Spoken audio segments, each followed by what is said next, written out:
That's what the Abraham story addresses. And Abraham is the first true individual in the biblical narrative.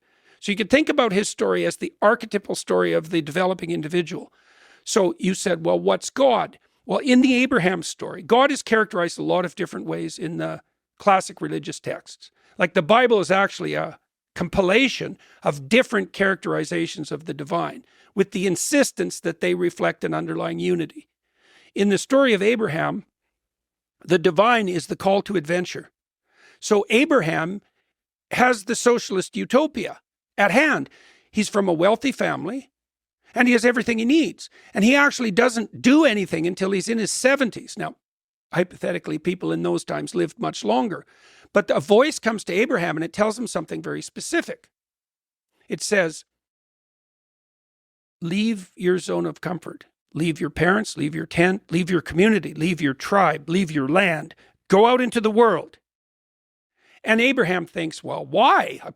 I've got naked slave girls peeling grapes and feeding them to me. It's like, what do I need an adventure for? And God tells him, and this is the covenant, by the way, part of the covenant that the God of the Israelites makes with his people. It's very, very specific. And it's very brilliant. He says, if you follow the voice of adventure, you'll become a blessing to yourself.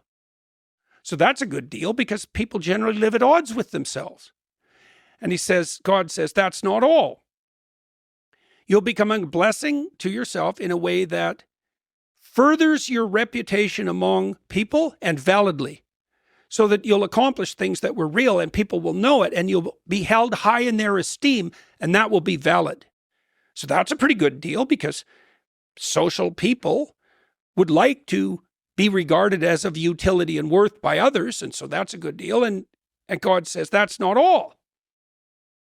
You'll establish something of lasting, permanent, and deep value. That's why Abraham becomes the father of nations.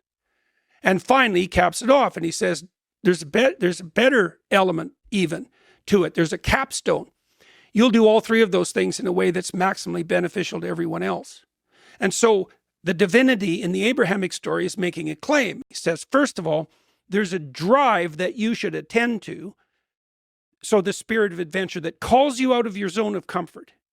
Now, if you attend to that and you make the sacrifices necessary to follow that path, then the following benefits will accrue to you.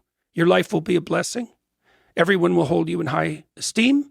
You'll establish something of permanent value, and you'll do it in a way that's maximally beneficial to everyone else. So think about what this means biologically or from an engineering standpoint.